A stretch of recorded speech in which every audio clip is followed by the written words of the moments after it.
Howdy everyone, my name is Austin Gray. After working for 2 years out of undergrad, I joined the MLPD program to pursue a career in real estate development. I hope to lean on my knowledge of current studies, finance background, and experience during my internship with a mixed-use developer to make Phase 2 of Century Square an iconic destination. The outcome of this project is to deliver a successful development idea for Phase 2 of Century Square, building on the success that Midway Company has already achieved in Phase 1. This will be accomplished by working with a great team of architects to conceptualize, design, deliver, activate, and manage a truly unique development for the city of College Station. An important factor in determining the end use for our proposed site is the fact that the Texas A&M system has committed to a minimum of 100,000 square feet of office space and are willing to expand up to 240,000. The question then becomes how much space should be dedicated to office use and how much should be reserved for retail and entertainment uses. Outside of Century Square, Bryan College Station has not seen new office space since 2007, so the opportunity to bring a new and exciting office space to the city certainly exists.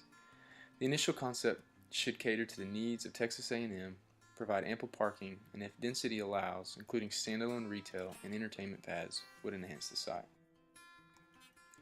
The research supports the need for more office space in Bryan College Station. Right now, there is simply more demand than there is supply. Research from the winning Capstone team in fall of 2016 shows that Class A office space demand is projected to be close to 1 million square feet by 2020, while supply is projected at only 400,000. Since the analysis shows an opportunity for more office space in the years to come, I believe there is opportunity to have A&M commit to a larger square footage. To confirm my assumption, I plan on working closely with Bentley Scott, a tenant rep expert, in determining how A&M could free up space elsewhere by having a larger presence in this location. The social, cultural, environmental, economic, and Century values that Century Square already exhibits has made it a true community destination. These same attributes must be present at the micro level in order for our proposed site and office building to tie into the existing fabric surrounding it and give the entire project a sense of unity. It's also important to our anchor tenant that the building and site represent what makes A&M special. These attributes include the military traditions of the university, the 12th man, and the values the school stands for. These should be implemented a number of ways in order to bring the building and site to life, but an example could be having a conference room named after a famous Aggie. We spend more consecutive waking hours at the office than we do at home, and asking people to stay planted in the same vanilla space all day smothers creativity. Giving them a space on site to unplug and relax is an example of Q&V analysis implemented at the micro level. Happy tenants result in less leasing turnover and operational costs. Other amenities should include a state-of-the-art fitness center for use by only the tenants, an on-site market for coffee and snacks, daycare, and shared conference space. Businesses are trying to shrink footprints to save money and don't always need a dedicated conference room. However, that occasional need can create a small revenue stream for the building. As far as design is concerned, the final concept may not be this exactly, but the idea is to create the type of iconic building that grabs your attention and provides an emotional experience. For instance, if someone was deciding on Texas A&M or TU, after a visit to Century Square, there would be no doubt that person would end up in Aggie Land. A certain degree of height will also help the building stand out and bring an iconic sense to it. However, efficiency must not be compromised.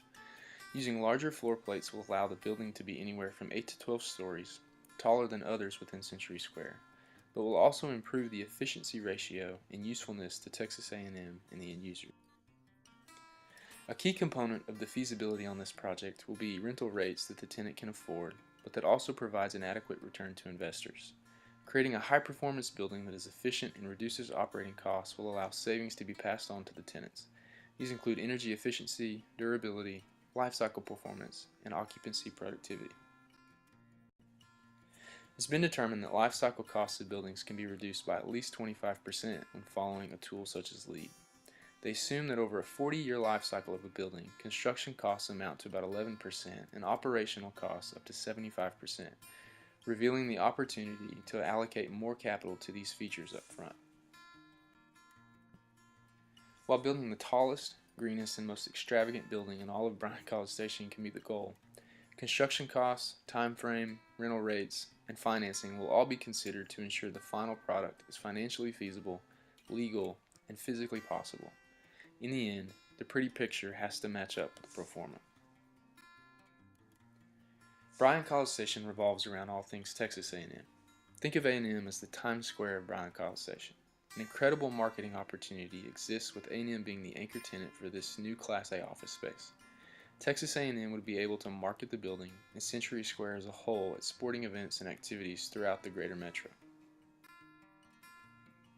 Having a concept plan is great, but executing on it and combing through the fine details in order to present it to the capital partners is the real challenge. Having a detailed work program in place is crucial for a solid end product. In my view, there are two important aspects we can incorporate to ensure a seamless work program. First off, this project is going to require a great deal of collaboration from everyone on the team. True innovation and progress won't be achieved without different opinions expressed and each member challenging the thoughts and ideas of one another. Each one of us will have a different set of skill sets that will be relied on at some point in time during the course of the work program. With a very condensed time frame, setting weekly milestones during the course of this project will determine whether we are successful carrying out our work program, and if not, we'll reveal the areas we need to improve. These will be reviewed by the entire team, but at least one developer and one architect from our team should have a fairly constant stream of communication so there aren't any shortfalls. To wrap up, the team member I've decided to work with on the development side of this project is Robert Hall, a fellow MLPD student.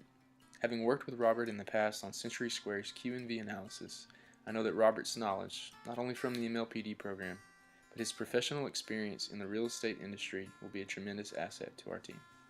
Thank you.